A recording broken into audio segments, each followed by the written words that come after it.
ഐസറിന്റെ course structure തന്നെ നമ്മളെ സ്റ്റാർട്ടിങ്ങിൽ വന്നിട്ട് 4 സബ്ജക്ട്സും പഠിക്കണമല്ലോ. കെമിസ്ട്രി, സയൻസ്, അല്ല chemistry, biology, maths and physics.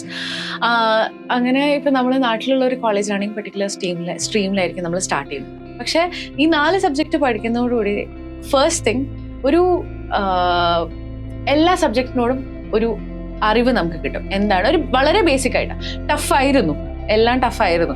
പക്ഷേ എസ്പെഷ്യലി 4 കൂടെ ഒറ്റയടിക്ക് നമ്മൾ പഠിക്കുന്നു, അതും ഹെവി. +2 പഠിച്ച മാതിരിയല്ല, ഹെവി ആയിട്ട് തന്നെയാണ് പഠിക്കുന്നത്. ടഫായിരുന്നു, പക്ഷെ എന്നാലും എല്ലാത്തിൻ്റെ ഒരു ടേസ്റ്റ് നമുക്ക് അറിയാൻ പറ്റിയിട്ടുണ്ട്. അത് എന്നെ സംബന്ധിച്ച് വലിയൊരു ഹെൽപ്ഫുൾ ആയിട്ടുള്ള സാധനമായിരുന്നു. കാരണം ഞാൻ ഇവിടെ മാത്സിൽ മേജർ എടുക്കും എന്ന് വിചാരിച്ചിരിക്കുന്ന ഒരു വ്യക്തിയായിരുന്നു. അങ്ങനെയാണ് മനസ്സിലായത് മാത്സ് എന്നെ കൊണ്ട് താങ്ങാൻ പറ്റാത്തൊരു കാര്യമാണ്. അപ്പം ഒന്ന് ആലോചിച്ച് നോക്കൂ, ഞാനും മാത്സ് മാത്രം ഇരുന്ന് പഠിച്ചിട്ടുണ്ടായിരുന്നെങ്കിൽ എനിക്ക് സയൻസിനോടുള്ള ഇൻട്രസ്റ്റേ പോയേനെ ബാക്കിയുള്ള കാര്യങ്ങൾ എക്സ്പ്ലോർ ചെയ്യാനും പറ്റാതെ വന്നിട്ടുണ്ടായിരുന്നു.